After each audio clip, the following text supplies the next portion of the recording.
Hello, everybody. Welcome back to Screenstars. I'm here today to bring you my review for the 2022 horror film Ash and Bone, a film that is directed by Harley Wallen and it stars Angela Danielle Kamer, Jamie Bernadette, Harley Wallen, who also directed the film, Katie Wallen, who I presume is related or married to Harley Wallen, as well as Erica Hovland and Jimmy Doom. Right. The film focuses on a family. You've got a father, a stepmother, and a teenage daughter who's going through her gothic stage. She's obviously done something quite rebellious and naughty because they've had to relocate because of it. So they've decided to relocate out in the country, in the US, out in the sticks, baby. While there, this rebellious teenager has decided not to turn over a new leaf and rebel even worse, goes off to a bar, meets a couple of locals, and decides, just for kicks, they're going to head off and check out the potential local serial killers. As you can imagine, that doesn't go particularly well. They discover that, in actual fact, they're not potentially serial killers, they are serial killers, and they decide to do one. And then things escalate quite quickly. Right, what are my thoughts on Ash and Bone? Well, you might be able to gather from my tone and sarcasm that this isn't a particularly good film. And it isn't. It isn't a good film. What has it got going for it, this film? Well, it's got, even though it's low budget, there's a decent amount of polish on here, a decent amount of production values. And the idea is sound. I suppose it's just not very original. This concept of, everybody out in the sticks in America is a potential serial killer or cannibal or whatever you want to call them is getting a bit old and tired now, I think. And I don't know how they feel about it in the US, but it's probably a stereotype that they don't particularly appreciate either. And this film doesn't really do anything to aid in that area. There's also, it's one of those films that's just full of things that you just wouldn't do.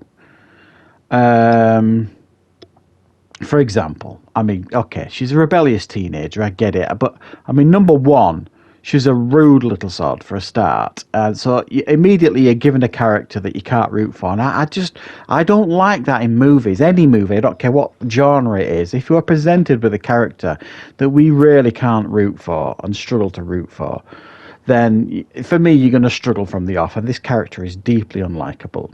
Might be realistic. I've got a 16-year-old son myself who can at times be a little bit grumpy, but not on the level of what we're seeing here from this teenager, Cassie. So we've got this character that we can't root for, and then she goes off to this bar, meets a couple of locals, one of them being Jamie Bernadette and this other chap.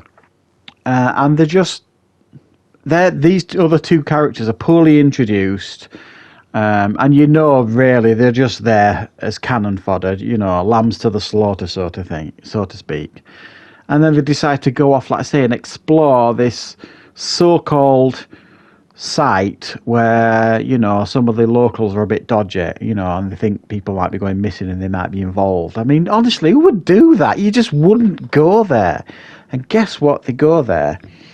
And these are not the smartest criminals in the world, smartest serial killers, should I say, because they've left incriminating evidence everywhere, camcorder recordings of people being tortured and killed, blood everywhere. It's a forensics expert's dream, and a police detective's dream. They're not very smart. And they get away.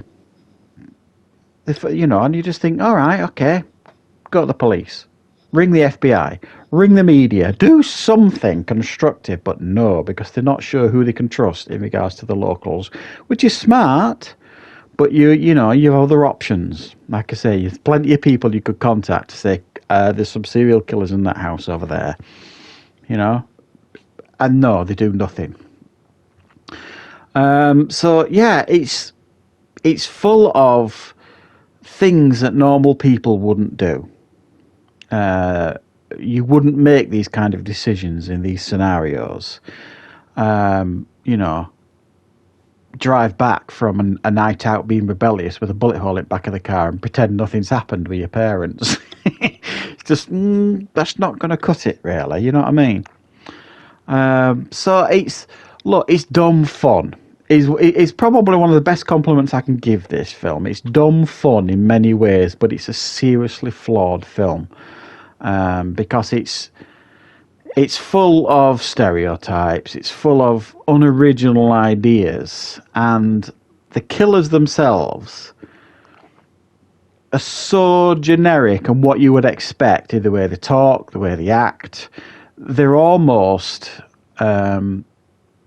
caricatures of these serial killers out in the deep south in America. You've all these stereotypes of these killers you've seen in the last 20 or 30 years you've seen in these type of movies.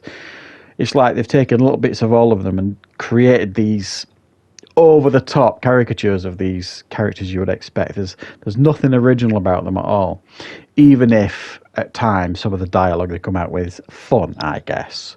So if any of what I've said sounds appealing, give it a go. For me, I found it seriously flawed, this film.